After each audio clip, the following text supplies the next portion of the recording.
Hey folks, good evening.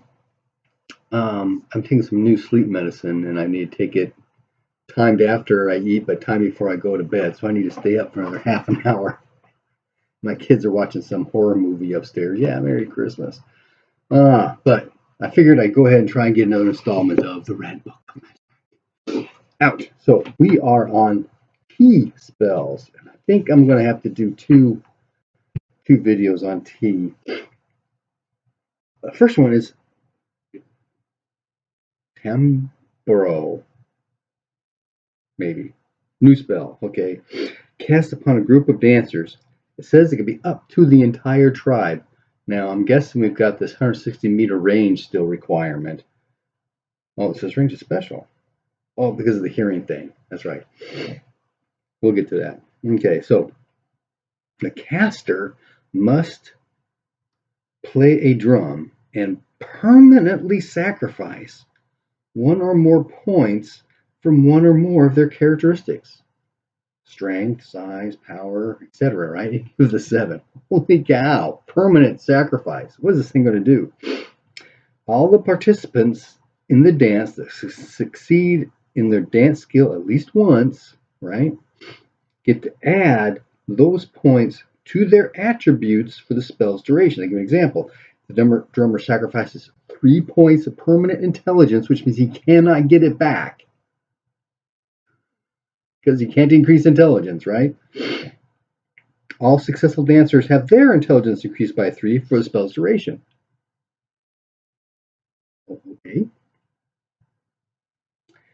Okay, so each hour, the caster has to roll their play drum skill.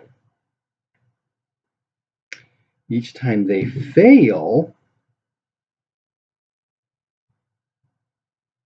the gained boosted characteristic, because it can do more than one, drops by 1 point. And once you get to 0, then the spell's done. And the drummer collapses. Okay. Frequently, several drummers gather to cast the spell. So are they each casting the spell? Or are they stacking rune points on one caster? I think they're each casting it because they each have to sacrifice characteristic points. So if you got 5 folks and they all cast,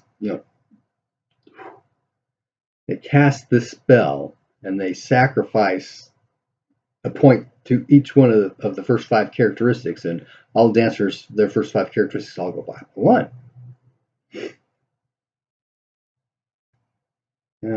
Okay.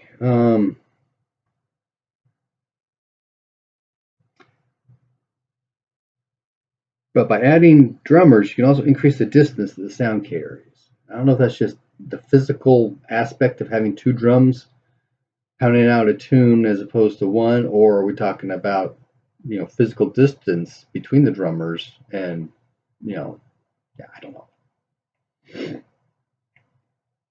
If you are a dancer benefiting from this spell and you move out of earshot of the drums, well, how could you move out of the earshot of the drums if you're still dancing? Don't you have to dance this whole time?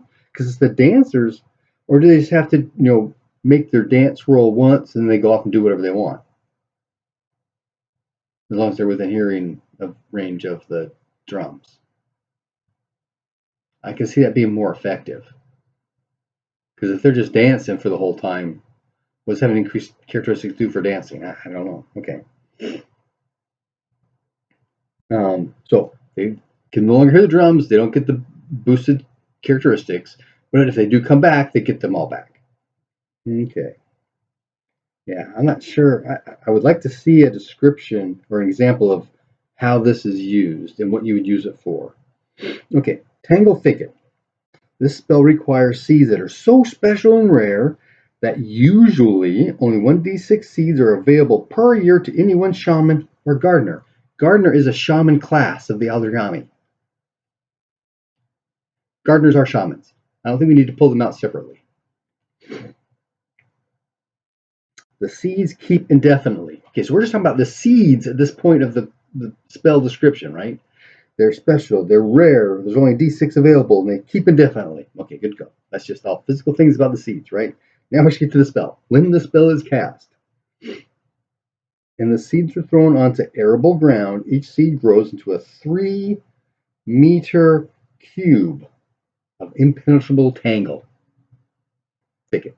Impenetrable thicket, sorry. The thicket takes 15 minutes to mature in the duration of the spell, right? Okay. If the caster uses the cast accelerated growth as well, it doesn't say consecutively or during the duration or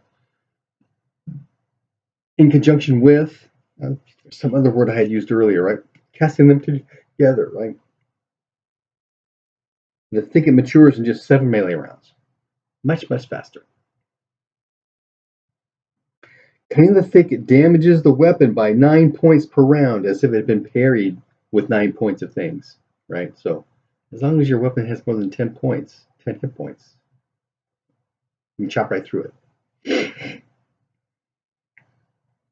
You can burn the thicket, and each 3-meter cube, well, we use the Roman numeral 3 instead of spelling out 3 as we did earlier, produces a 6 spelled out, SIX, meter radius sphere of poisonous gas, the potency of 9. Okay, so don't burn this thing, right? To cut through the thicket, each 1 cubic meter section has 10 hit points.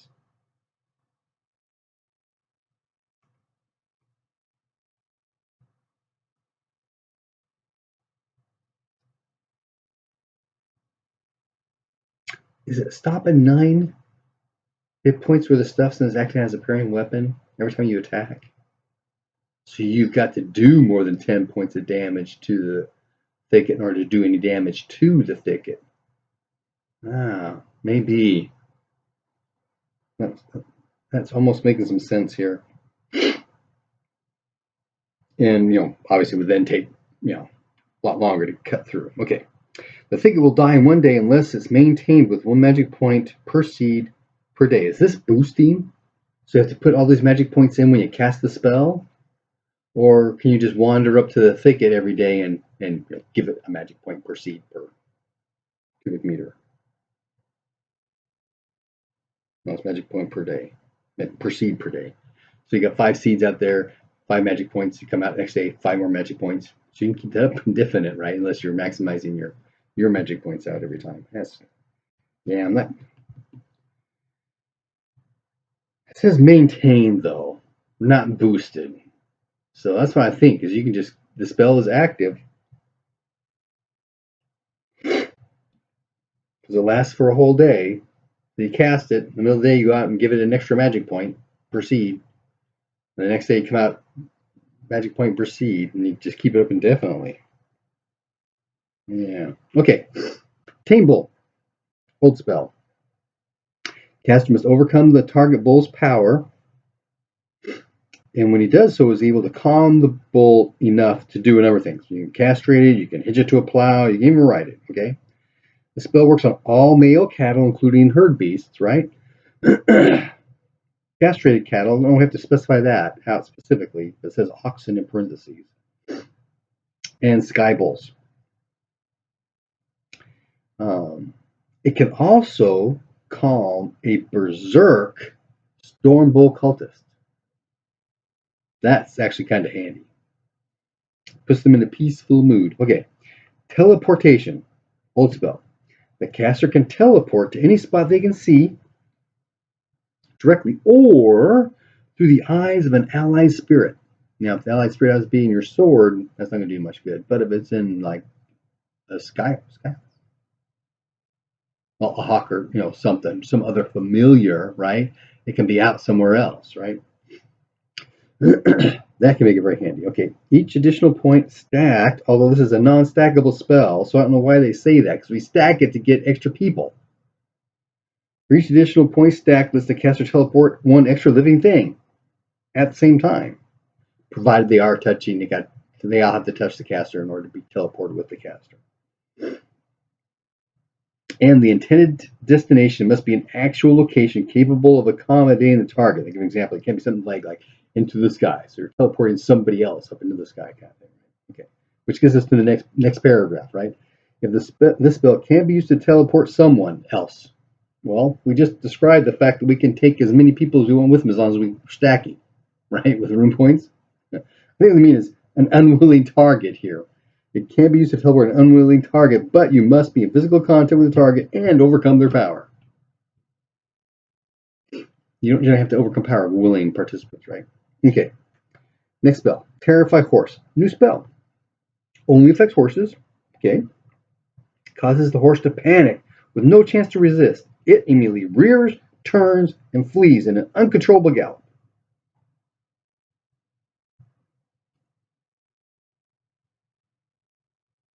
Why does the panic spell not do the same thing? Okay, the horse, if it's got obstacles, will tend to leap or dodge around and that kind of thing, which requires the rider, right, to have to make riding rolls in order to stay on and not fall off. Good to go. If the horse, however, is trapped, it can't get away or do anything. It collapses, trembling until a spell is over. Yeah, that's panic. Okay, Thunderbolt, old spell. You must have visible cloud cover, even if it's summoned cloud cover. Okay? The spell draws a bolt of divine energy from the clouds and directs it to a specified target. Well, most targets are specified, but, c'est la vie. And is coming with a deafening peal of thunder. Good to go. Okay, this spell does 3d6 damage directly to the total hit points with no chance to resist. Neither armor nor spells that protect against physical damage are effective, though counter magic works within its parameters. It is stackable. Each stacked point adds another target.